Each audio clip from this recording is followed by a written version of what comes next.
Okay, excuse me. Welcome to Cubs and Culture for 2019. Cubs just signed a lefty reliever, which is awesome. He was on the Brewers last year and was very good for them. Anyway, we're up to before I get into the movie, Theo Epstein today said there's a certain number of things that Addison Russell has to do, or he'll never play a regular season game for the Chicago Cubs again. And that makes me happy because, again, I think they're doing the wrong thing by keeping him on, but they seem to be doing the wrong thing in the right way. So I'll keep everything updated. Anyway, so we're up to the movie Chicago. This was really my first great love in cinema. Lord of the Rings sort of opened me up to the possibilities of the medium, but this is the movie that I saw. I just sort of randomly because I thought it might be nominated for Best Picture. And in any case, I absolutely fell in absolute love with this film. Me and my sister, when it first came out, saw it 15 times or something in the theater. So let me bring up the trailer. It's a very good movie. It's a musical, but it's principally a satire dealing with how we as a species or human beings have to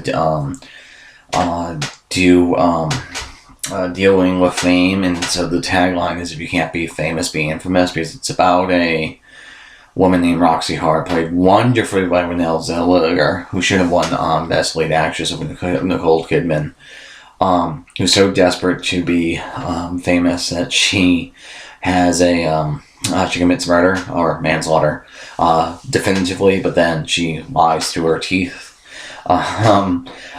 to try to get out of it. And it's all about how we as a society will love people, awful people, if they are entertaining or outrageous enough. And the other two main characters are Velma Kelly, who was played by Catherine Zeta-Jones, and she did win the Oscar.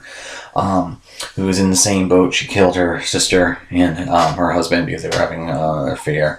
And she also uses the notoriety of being a criminal, getting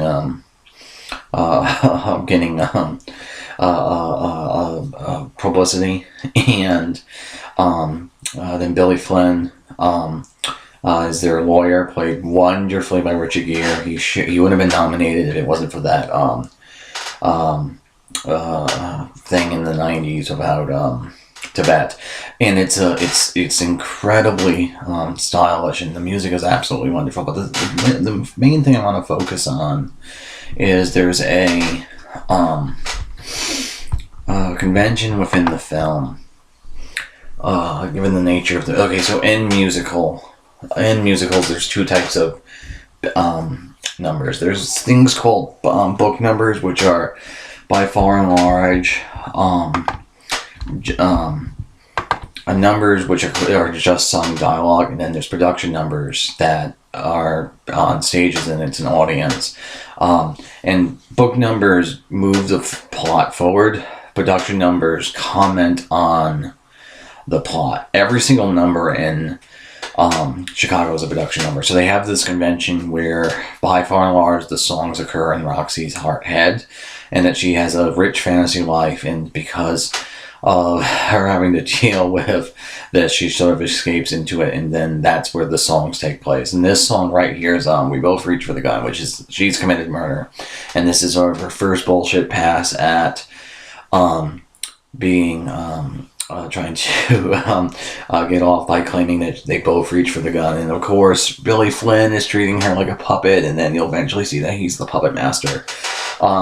It's one of my favorite scenes of all time. It's just conceptually through the execution just perfect to me. But the thing I mostly enjoy about Chicago, sort of philosophically, and why I think it's a lot deeper film than people give it credit for, is by far and large, there's one or two exceptions, All I Care About Is Love is the big exception. The songs themselves, which again they occur as fantasy sequences in Roxy Hart's head, are more truthful or more directly honest in a way than the actual reality of like in this case the press conference, because the press conference is excuse the pun, but is Billy Flynn just basically pulling the strings to actually see him pull the strings as he does here. And this song is very, very if one funny but satirical, but it also immediately brings up epistemic issues of what exists and then truth and honesty. It's a little bit like a liar's paradox. A liar's paradox is this sentence is false, the previous sentence is the next sentence is true, the previous sentence was false. Where in some ways, because of the way in which the musical scenes are commenting on the fact that everyone's sort of terrible human beings, and we all like big, splashy. You can get away with a big lie if you're entertaining enough. Like that's the point of all the songs, and that's much more honest and much more what's actually happening than the actual scenes of the press conference. And to me, that's really a cool philosophical tension in this story. It's not in the stage play because it's not. So to me, it's actually that's probably the biggest improvement. They didn't do it to do. They didn't do it to make that point. It's just a happenstance, given that they had to find a way of getting an audience for production numbers, because otherwise they would be working the fourth wall all the time, which is very, very campy. It doesn't really work. And so to me, that's one of the reasons why this movie is so good. It also explains why it won the editing award, because you move back and forth between the reality of Hart's trial and her actually lived experience, and then her fantasy life, which is the music, and they often connect to each other. One bleeds into the other, and it's a really good piece of editing, and then it's all in time and everything like that, which is why it ended up winning editing. It's one of the best edited films I've ever seen, given just the complexity of the structure of the story. So there's that. Now the other thing I'm gonna mention it here, and with Roxy, is a lot of times in musicals, and a lot of times in movies that have a lot of flash and style, you have to know when to give the audience a break in terms of both sound and visuals. And this movie has a great innate sense of it. So this song right here, it's basically just Roxy Hart singing, and the song is rock. So she's singing a song about herself in her own fantasy world, and she's the only image on screen, and there's mirrors. It's one of the most narcissistic things imaginable. But in terms of just like the rhythm of the film, this song, not only does it work sort of thematically because we're all focused on her and it's all about her, but it actually largely gives your eyes a break.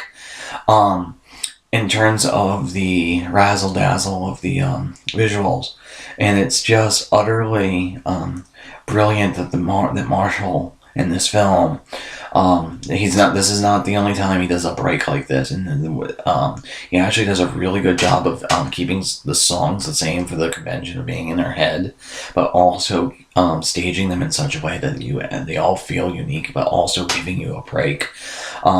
And the sound people do another great job. And so, in my mind, this is like one of the best musicals ever made. And I've seen Cabaret, and I've seen a whole bunch of other ones. So it's not just because this happens to be the first really good one I saw. It's just an amazing piece of craftsmanship. And the other thing about it, and the other reason why I'm showing this song is Roxy Hart is very, in a way, her narcissism and The Big Lie, and if you're outrageous enough, it doesn't matter what you say. The whole point of it is, go big or go home when it comes to bullshit. I mean, it's this story. Okay, so if you don't know the history of the story, Roxy Hart was actually a real woman. And the movie takes some vague things, like she killed a guy and then she faked a pregnancy, and everything like that. This story just keeps coming more and more relevant. So in the 70s, it was a huge crime wave. So in the 30s and 20s, when the movie's actually set, if it bleeds, it leads. That's where it excuse me, that's where it first came into being. So it all feels so it was really relevant then. Then in the 70s, when this Flossie show was staged, was a huge crime wave. So us being worried about crime made it feel really more relevant. And then it sort of went dormant again. And then in 1992 or 91, whatever, with the O.J. Simpson trial, it became really relevant again, because that was a three-ring circus. And there's not really today the sort of three-ring circus around courtrooms, but there is about bullshit. If go home or go big or go home in terms of bullshit, with Trump being in the White House. And so today, I feel like this movie has very few films. Most films, I think, their social relevancy sort of dulls over time. The truly great ones become more and more relevant. And for me, Chicago being as relevant as it is today because of Trump has made it really, really a good piece of cinema. I'm somewhat sad that it's not as well received. I think it's because it's a musical. I highly recommend this film. It should have won Best Supporting Actor and Director as well. And debatably, cinematography, though I understand why someone might want Road to Perdition. My problem with Road to Perdition cinematography might be direction, not cinematography. It depends who you want to blame or credit. Anyway, so that's going to be it for today. See you guys tomorrow. Have a good night.